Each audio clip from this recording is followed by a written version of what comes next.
Good morning.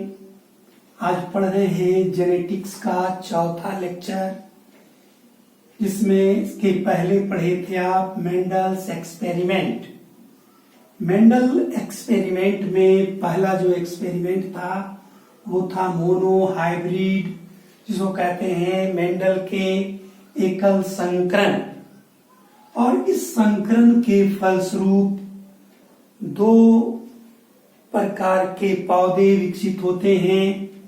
पहली पीढ़ी में जो पौधे विकसित होते हैं उसको कहा जाता है F जनरेशन, और दूसरी पीढ़ी में जो पौधे विकसित होते हैं उसको कहते हैं F2 जनरेशन।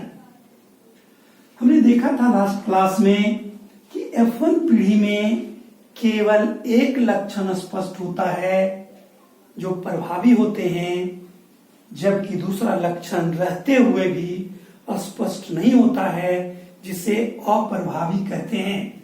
जैसे लाल और सफेद में लाल को प्रभावी और सफेद को अप्रभावी माना जाता है, ये मटर के पौधों में है। ठीक उसी तरह मटर के पौधे की लंबाई प्रभावी है नाटेपन पर। तो इस लक्षणों के आधार पर मेंडल ने अपना पहला सिद्धांत दिया था F1 पीढ़ी के आधार पर, जिसको कहते हैं प्रभाविता का नियम, लॉ ऑफ डोमिनेंस। जबकि दूसरी पीढ़ी के पौधे के आधार पर मेंडल ने अपना दूसरा नियम दिया, जिसको कहते हैं law of segregation. Law of segregation, पृथक्करण का नियम। लॉ ऑफ सेग्रीगेशन यानी पृथक्करण का नियम। मेंडल के अनुसार पौधे में कई प्रकार के लक्षण होते हैं, परंतु एक जोड़ा लक्षण स्पष्ट होता है पहली पीढ़ी में। परंतु F2 पीढ़ी में पुराने पौधे भी विकसित होते हैं, यानी पेरेंटल पौधे का भी विकास होता है। जैसे आप इससे समझ लें कि मोनो हाइब्रिड में जब लाल फूल वाले पौधे को सफेद फूल वाले से क्रॉस कराया जाता है, उस अवस्था में पहली पीढ़ी के जो पौधे होते हैं वो केवल लाल होते हैं, केवल रेड होते हैं। अर्थात F1 पीढ़ी के पौधों में पूर्ण पैतृक गुण नहीं पाया जाता है, न प्रभावी का और न अप्रभावी का। परंतु जब F1 पीढ़ी के पौधे को क्या करते हैं, जब F1 पीढ़ी के पौधे को स्वतः परागित होने के लिए छोड़ दी जाती है, जस्ट लाइक F1 को F1 से। तो F1 के जो पौधे होते हैं वो कैपिटल R स्मॉल r, इसमें लंबा या कह सकते हैं लाल और सफेद दोनों के गुण होते हैं, परंतु यह पौधा केवल लाल रहता है प्रभाविता के कारण। इसमें न पैतृक गुण पूर्ण रूप से पेरेंट के नहीं होते हैं। कोई भी पेरेंट आपका नंबर 1 एक था और नंबर 2 ये थे, तो न इस पेरेंट का पूर्ण लक्षण इसमें है, न इस पेरेंट का पूर्ण लक्षण है। लेकिन जब हम F1 पीढ़ी से F2 पीढ़ी का निर्माण करते हैं, जब F1 पीढ़ी से F2 पीढ़ी प्राप्त होता है, उस अवस्था में अलग अलग प्रकार के पौधे विकसित होते हैं। ये जो F1 के पौधे हैं ये दो प्रकार के युग्मक उत्पन्न करते हैं, गैमेट बनाते हैं। 50% में प्रभावी लक्षण है और 50% में अप्रभावी है। इस प्रकार जब F2 हमारा पौधा प्राप्त होता है तो इस पौधे में कई प्रकार के लक्षण विकसित होते हैं। लाल लाल लाल और सफेद, पहला लाल, दूसरा लाल, तीसरा लाल, चौथा सफेद। सबसे बड़ी बात यहां यह है कि F2 पीढ़ी के पौधों में जो F2 में हमारा प्राप्त हुआ है ये कैसे हुए हैं? पेरेंट जैसे प्राप्त हुए हैं। शुद्ध लंबे भी हुए हैं और शुद्ध सफेद भी हुए हैं। इसका अर्थ यह है कि F1 पीढ़ी में दो लक्षण एक साथ होते हैं, परंतु युग्मक बनने के समय वो एक दूसरे से अलग हो जाते हैं। उसमें ये चेष्टा होती है कि वो अलग हो जाए, इसी को कहते हैं पृथक्करण का नियम। गैमेट जो है वो हमेशा एक कैरेक्टर वाले हैं। इससे ये प्रमाणित होता है कि दो लक्षण होते हैं, परंतु अलग होने की क्षमता, सिग्रीगेट करने की क्षमता उसमें होती है। और यही कारण है कि हमको दूसरी पीढ़ी में पेरेंटल प्लांट भी प्राप्त होते हैं। पेरेंटल प्लांट भी प्राप्त होता है, जबकि F1 पीढ़ी में पेरेंटल प्लांट नष्ट हो जाते हैं या कहते हैं कि नहीं स्पष्ट होते। तो ये है मेंडल का दूसरा लॉ, जिसको कहते हैं पृथक्करण का सिद्धांत। इस सिद्धांत के अनुसार लक्षण एक साथ या लक्षण के जोड़े एक साथ होते हैं, परंतु जैसे ही चांस मिलता है दे हैव टू सेग्रीगेट, वो पृथक होने की चेष्टा करते हैं और पृथक होकर के फिर पुराने पौधे या पेरेंटल पौधे का या जीव का विकास करता है। इसलिए इसको कहते हैं Mendel's law of segregation. No problem. तो ये है मेंडल का पहला एक्सपेरिमेंट। और दो सिद्धांत आपने देखा, प्रभाविता का सिद्धांत और पृथक्करण का, law of dominance and law of segregation. इस सफलता के उपरांत मेंडल ने मटर के पौधों का आगे भी प्रयोग किया, लेकिन एक जोड़े लक्षण की जगह पर उसने क्या लिया? दो जोड़े लक्षण। ये इसी को कहते हैं डाई हाइब्रिड क्रॉस। क्या कहेंगे इसको? Dihybrid. जबकि पहला पढ़े थे monohybrid. Mono means one, और ये क्या है? Dihybrid. Dihybrid cross. Mendel का द्विसंकरण।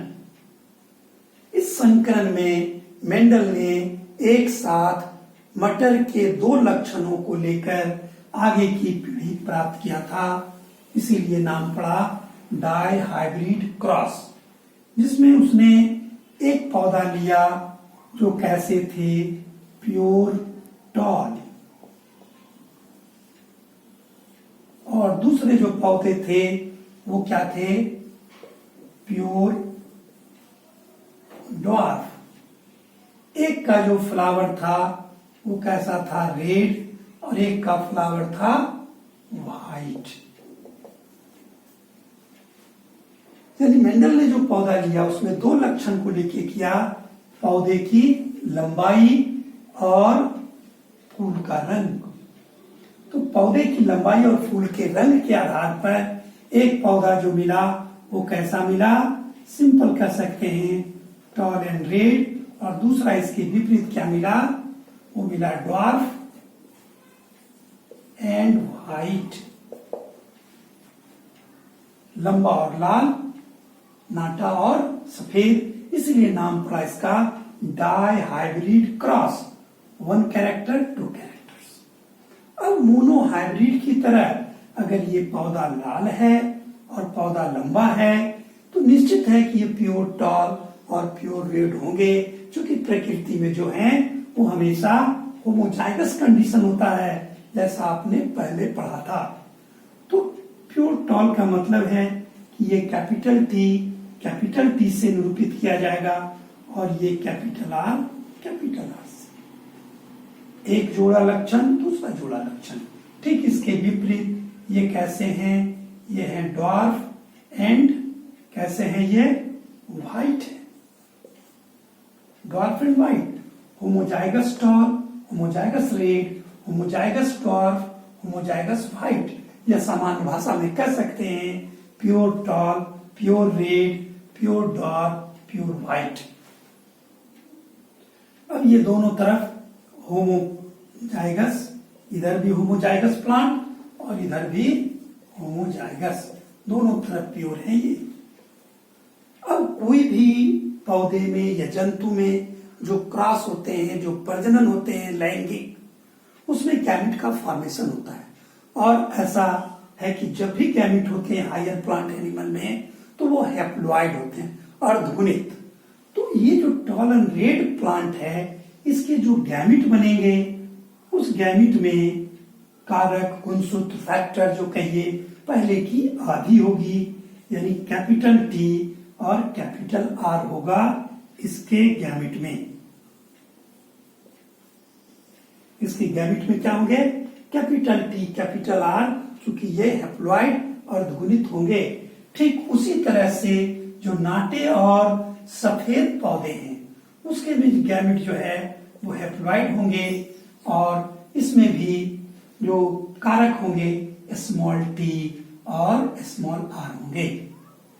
अब जब इस दोनों का क्रॉस कराया जाएगा, हाइब्रिड बनाया जाएगा, तो हाइब्रिड के बाद जो पौधे बनेंगे F1 पीढ़ी में, इसको जब क्रॉस कराएंगे तो जो पौधे बनेंगे वो कैसे बनेंगे? Capital T small T, capital R small R बनेगा। इसको हम कहेंगे F1 जनरेशन का पौधा। ये कैसे हो गए? पहली पीढ़ी के पौधे जिसका निर्माण कहां से हुआ था? टॉल रेड और डॉर्फ व्हाइट के क्रॉस करने से। इसमें दो तरह के लक्षण हैं, एक है पौधे की लंबाई और दूसरा है पुष्प का रंग, इसलिए नाम पड़ा डाई हाइब्रिड क्रॉस। और ये जो F1 के पौधे हैं, ये पौधे कैसे हैं? ये लंबे हैं। ये पौधे कैसे हैं? ये है टॉल। और कैसे हैं? इसके फूल जो खिल रहे हैं वो कैसे हैं? रेड है। तो F1 जनरेशन में जो पौधे आए वो कैसे आए? टॉल और रेड आए। इससे ये मेंडल के पहले नियम का सत्यापन भी हो रहा है कि यहाँ टॉलनेस प्रभावी है और रेडनेस प्रभावी है, यानी लंबा प्रभावी है, लाल प्रभावी है। इसीलिए पहली पीढ़ी के जो पौधे आए वो लंबे और लाल आए। जितने भी पौधे उगे सभी की लंबाई ज्यादा थी, सभी के फ्लावर रेड थे। तो F1 जनरेशन में केवल एक प्रकार के पौधे आते हैं, इम्प्योर टॉल, इम्प्योर रेड। यहाँ होमोजाइगस था, यहाँ हेटेरोजाइगस है, हेटेरोजाइगस। वो था होमोजाइगस और यहाँ क्या है? हेटेरोजाइगस। सामान्य भाषा में इसको प्योर कह सकते हैं, तो इसको हम क्या कहेंगे? इम्प्योर कहेंगे।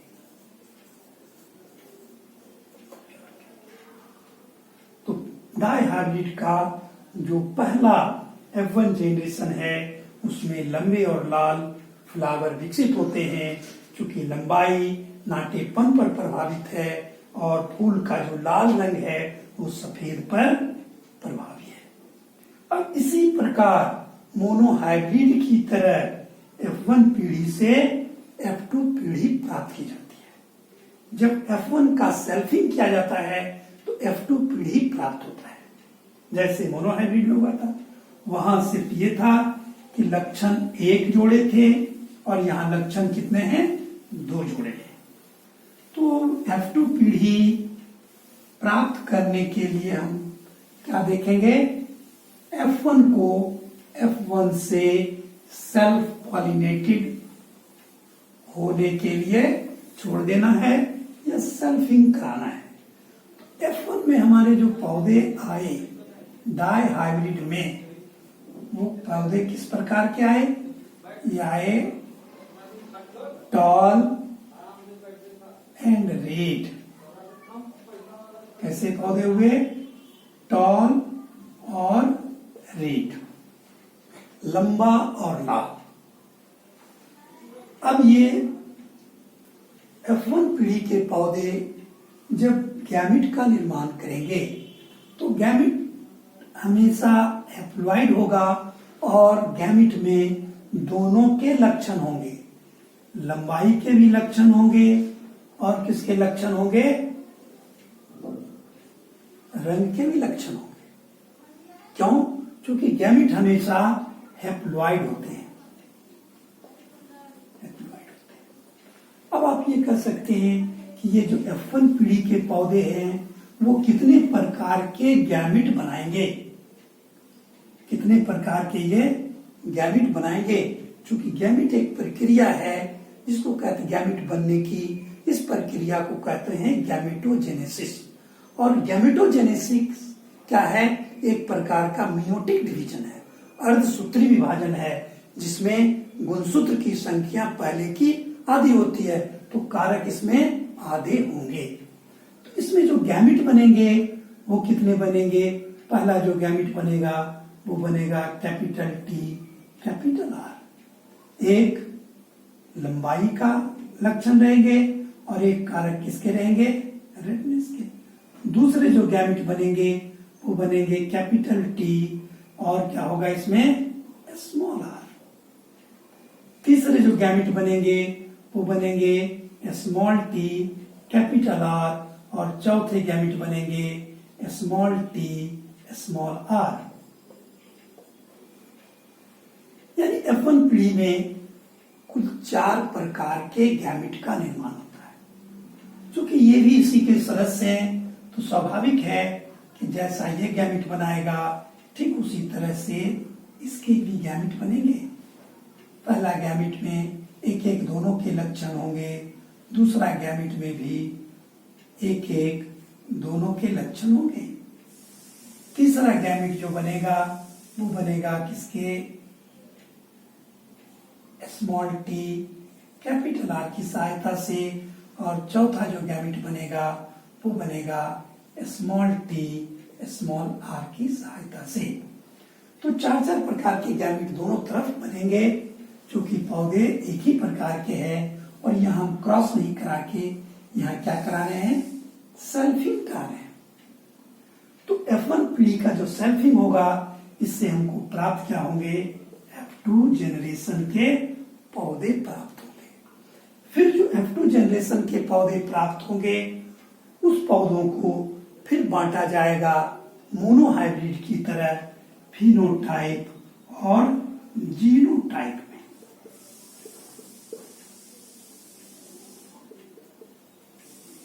फिनोटाइप और जीनोटाइप में बांटा जाएगा।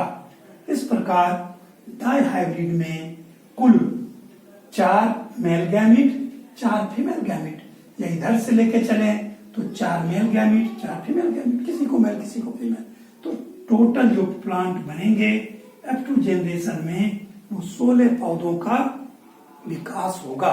और इस 16 पौधे को फिर अलग अलग तरह से हम क्लासिफाई करेंगे, बाह्य लक्षण के आधार पर, फिर आंतरिक लक्षणों के आधार पर। इसका अलग अनुपात होगा, इसका अलग अनुपात होगा। तो यह है डाइहाइब्रिड का F1 जनरेशन और F1 जनरेशन से निर्मित गैमिट दोनों तरफ का, इसी में क्रॉस हो गए और इसके फलस्वरूप F2 पीढ़ी के पौधे प्राप्त होंगे।